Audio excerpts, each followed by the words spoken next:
नमस्कार दोस्तों, जैसे आपने देखा परसों भारत और पाकिस्तान के बीच में जो वर्ल्ड कप टी20 मैच हुआ था, देयर इज नो डाउट कि भारत काफी बुरी तरह से उसमें हारा था। और एक प्रकार से आप कह सकते हो जो रिकॉर्ड था वर्ल्ड कप में पाकिस्तान के खिलाफ भारत का, वो टूट गया।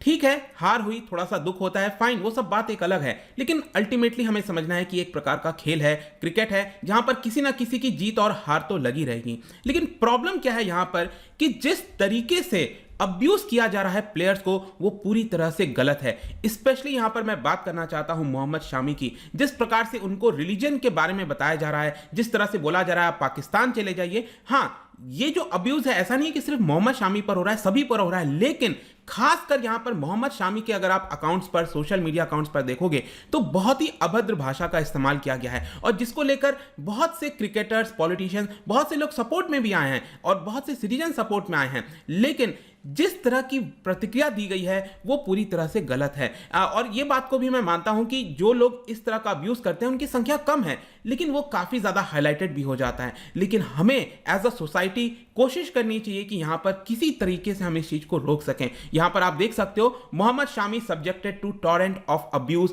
After defeat in game. तो इसी के बारे में आपसे चर्चा करूंगा और ओवरऑल कॉन्टेक्स्ट में हम समझने की कोशिश करेंगे रिगार्डिंग ऑनलाइन हैरेसमेंट के बारे में। अभी प्रेजेंट में सिचुएशन क्या है, इससे रिलेटेड कानून क्या है, क्या कहता है हमारा आईटी एक्ट, वो भी मैं आपको बताऊंगा। चलिए आगे बढ़ते हैं। लेकिन उसके पहले अगर आप यूपीएससी या फिर किसी भी एग्जाम की तैयारी कर रहे हैं तो सिंपली आप हमारे ऐप को डाउनलोड करिए या फिर studiiq.com विजिट करिए। वहां पर जितने भी कोर्सेज हैं, यूपीएससी, स्टेट, पीसीएस, बैंकिंग, सभी कुछ आपको वहां पर मिल जाएगा। चलिए देखते हैं एग्जैक्टली यहां पर हो क्या रहा है। जैसा कि मैं आपसे कह रहा था, जो इंडियन पेसर है मोहम्मद शामी, वो काफी ज्यादा अब्यूज का शिकार हुए after the defeat in the India Pakistan match. और यहां पर आपको पता ही है कि उनका जो सोशल मीडिया अकाउंट्स हैं, चाहे इंस्टाग्राम हो गया, ट्विटर हो गया, जो फैंस हैं वो कई सारे डेरोगेटरी रिमार्क्स पास कर रहे थे। ऑल्दो यहां पर अगर आप देखोगे जो इंडियन कैप्टन है विराट कोहली, उन्होंने इस बात को एक्नॉलेज किया था कि यहां पर जिस तरीके से हार हुई है उसमें सभी लोग इसके लिए जिम्मेदार हैं। वैसे यहां पर हुआ क्या था, अगर आपने मैच देखा हो तो जो आखिरी ओवर था जो भारत की तरफ से बॉल किया गया था वो मोहम्मद शामी ने कराया था, और उसमें वो काफी ज्यादा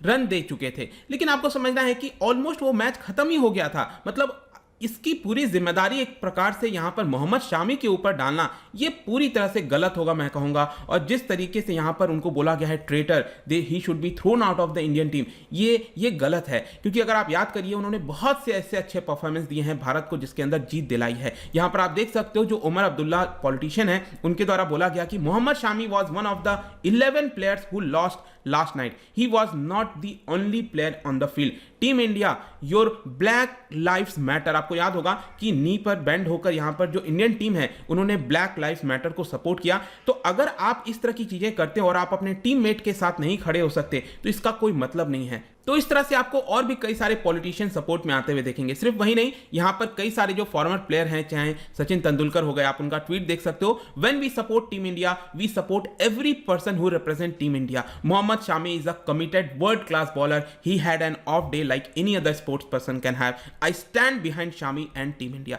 इनका भी क्लियरली कहना था कि हम शामी और पूरे टीम इंडिया के साथ यहां पर खड़े हैं। आप देख सकते हो वीरेंद्र सहवाग का भी ट्वीट है, the online attack on Mohammed Shami shocking and we stand by him, he is a champion and anyone who wears the Indian cap has India in their heart. तो क्लियरली यहां पर आपको देखने को मिलेगा जितने भी प्लेयर्स हो गए, फॉर्मर प्लेयर्स हैं, पॉलिटिशियंस हैं, वो सभी इनके साथ खड़े हैं। और इसलिए मैं बार बार कह रहा हूं कि जो लोग अब्यूज करते हैं और इस तरह के बयान देते हैं उनकी संख्या कम है, लेकिन क्योंकि इतना ज्यादा अब्यूसिव लैंग्वेज का इस्तेमाल किया जाता है जिसकी वजह से हाईलाइट हो गया। लेकिन एज अ सोसाइटी, जैसे मैंने आपको बताया कि हमारी जिम्मेदारी बनती है कि इन सारी चीजों को रोका जाए। लेकिन यहां पर आपको बता भी दूं कि जो फेसबुक है, जो सोशल मीडिया है, उन्होंने भी इसको लेकर कदम उठाया। और आप देख सकते हो उनकी तरफ से कमेंट आया था कि no one should have to experience abuse anywhere. यहां पर जो प्लेटफॉर्म है, चाहे फेसबुक हो गया, कोई भी है, हम इसको सपोर्ट नहीं करेंगे। और हमने जैसे ही देखा कि मोहम्मद शामी के खिलाफ इस तरह का अब्यूज किया जा रहा है तो हमने यहां पर कई सारे मेजर्स लिए और जो कमेंट्स हैं उसको हटाना स्टार्ट कर दिया। और जो भी पर्सन हमारे कम्युनिटी स्टैंडर्ड्स के खिलाफ जाता है, वॉयलेट करता है, हम इसके ऊपर एक्शन लेते हैं और जो प्रोफाइल है उसको ब्लॉक कर देते हैं। We have recently announced updates to our bullying and harassment policy.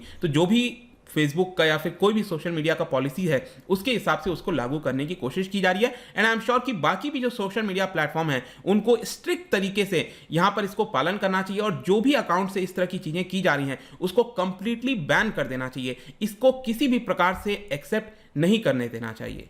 लेकिन अगर हम भारतीय कानून के हिसाब से देखें तो यहां पर ऑनलाइन हैरेसमेंट है क्या, क्योंकि एक प्रकार का ऑनलाइन हैरेसमेंट ही हम बात कर सकते हैं। तो देखिए इसके बारे में आप कह सकते हो कि जो इंफॉर्मेशन टेक्नोलॉजी एक्ट है 2000, उसके अंदर इसको मेंशन किया गया है और बताया गया है कि जो ऑनलाइन हैरेसमेंट है ये एक प्रकार का अम्ब्रेला टर्म है, जिसके अंदर यहां पर किसी भी प्रकार का वर्बल, सेक्सुअल, इमोशनल या फिर सेक्सुअल अब्यूज किसी भी पर्सन के ऊपर किया जाता है ताकि उसको हैरेस किया जा सके, थ्रेटन किया जा सके, उसको एम्बैरस किया जा सके पब्लिक में। यहां पर किसी ऑर्गेनाइजेशन के प्रति, किसी पर्सन के प्रति जो भी इस तरह की चीजें की जाती हैं वो आपका ऑनलाइन हैरेसमेंट के अंदर आता है। तो यहां पर भी हमने कहीं ना कहीं मोहम्मद शामी के खिलाफ जो ऑनलाइन हैरेसमेंट है उस तरह की चीजें देखने को मिली हैं और जिन लोगों ने भी इसको किया है उसके खिलाफ किसी ना किसी प्रकार का एक्शन होना चाहिए। अगर हम एक्शन की बात करें, देखिए ये मिलेगा आपको सेक्शन 499 ऑफ द आईपीसी के अंदर, जो इंडियन पिनल कोड है उसके अंदर सेक्शन 499 कहता है कि यहां पर आप डिफेमेशन का केस कर सकते हो। अगर कोई भी पर्सन आपके ऊपर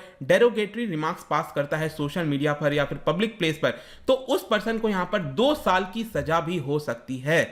और कुछ जो लोग हैं सोशल मीडिया पर वो बहुत ही मजे से इस तरह की चीजें करते हैं, उनको पता भी नहीं शायद कि कानून क्या है, किस तरह का एक्शन उनके ऊपर हो सकता है। लेकिन जहां तक बात है ट्रोलिंग की, ट्रोलिंग एक बहुत बड़ा खतरा बन गया है। किसी ना किसी प्रकार की ट्रोलिंग भी करने की कोशिश की जाती है, लेकिन इसको लेकर कोई स्पेसिफिक कानून नहीं है। अगेन यहां पर जो 499 सेक्शन है आपका, उसी का ही इस्तेमाल किया जा सकता है। तो कहीं ना कहीं हमें यह भी दिख रहा है कि कानून के अंदर अभी इसको और थोड़ा मजबूती लाने की आवश्यकता है, क्योंकि आपको पता है जिस तरीके से जो ऑनलाइन प्रेजेंस है, सोशल मीडिया बढ़ता ही जाएगा। हमें ऐसा तो दिख नहीं रहा कि यहां पर ये कम होगा, सोशल मीडिया का प्रेजेंस बढ़ता जाएगा। तो कहीं ना कहीं सरकार की जिम्मेदारी है कि इसको लेकर आगे बढ़ाया जाए। जैसे आप देख सकते हो व्हाट्सएप की संख्या आप देखिए इतनी हो गई 53 करोड़, यूट्यूब पर इतने सब्सक्राइबर्स हैं, फेसबुक हो गया, इंस्टाग्राम हो गया, ट्विटर हो गया।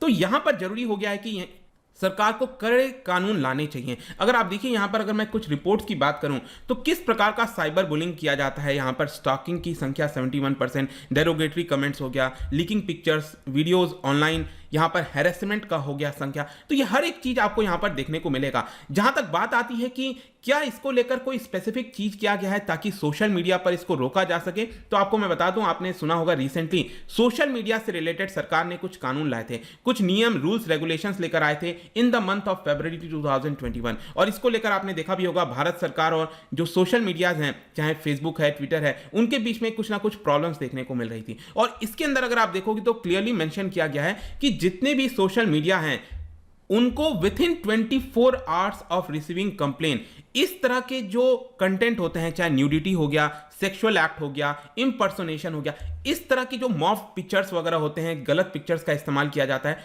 वो सारी चीजों को 24 आवर्स के अंदर अपने सोशल मीडिया से हटाना पड़ेगा जब भी ये कंप्लेन रिसीव होती है। इसके अलावा आप देख सकते हो यहां पर एक ग्रीवियंस रिड्रेसल मैकेनिज्म भी स्टैब्लिश किया गया है इस रूल्स के तहत। और यहां पर बताया गया है कि जब भी कोई पर्सन किसी प्रकार का कंप्लेन करता है तो 15 दिन के अंदर यहां पर उन सभी चीजों को रिजॉल्व करना पड़ेगा। और साथ ही साथ 72 आवर्स के अंदर बताना पड़ेगा कि ये अब्यूसिव लैंग्वेज, मतलब कि जो भी कुछ हो रहा है वो कहां से ओरिजिनेट हुआ है, किस पर्सन के द्वारा इसको स्टार्ट किया गया है। तो किसी ना किसी प्रकार की अकाउंटेबिलिटी तो लाने की कोशिश की गई है सोशल मीडिया के ऊपर, लेकिन अल्टीमेटली क्वेश्चन आता है कि उन लोगों का क्या होगा जो लोग इस तरह के ऑनलाइन अब्यूज करते हैं, हैरेसमेंट करने की कोशिश करते हैं। आप देखिए यहां पर एक सर्वे आया था रिसेंटली जिसमें बताया गया 8 in 10 users have faced online harassment. यहां पर इस तरह की चीजें आपको देखने को मिलेगी, मतलब ये लगभग सभी लोग इस चीज को कहीं ना कहीं फेस करते होंगे, ये साफ तौर पर देखने को मिलता है। और अगेन यहां पर जिस तरह से मोहम्मद शामी के ऊपर अब्यूसिव लैंग्वेज हुआ है, विशियस ऑनलाइन अब्यूज का इस्तेमाल हुआ है,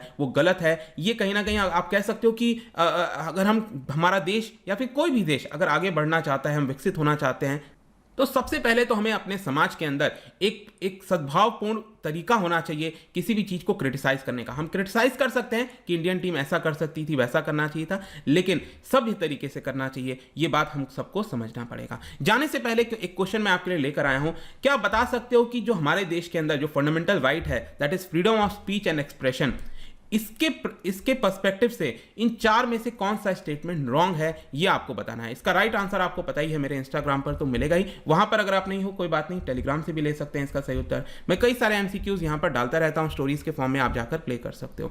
बाकी अगर आपको पीडीएफ चाहिए तो टेलीग्राम पर आइए, अलग अलग सोशल मीडिया पर भी आप जुड़ सकते हैं। साथ ही साथ यूपीएससी या फिर किसी भी एग्जाम की तैयारी कर रहे हैं तो सिंपली आप हमारे ऐप को डाउनलोड कर लीजिए। आई होप कि वीडियो आपको पसंद आया होगा। मिलता हूं आपसे next time. Till then, thank you very much, see you soon.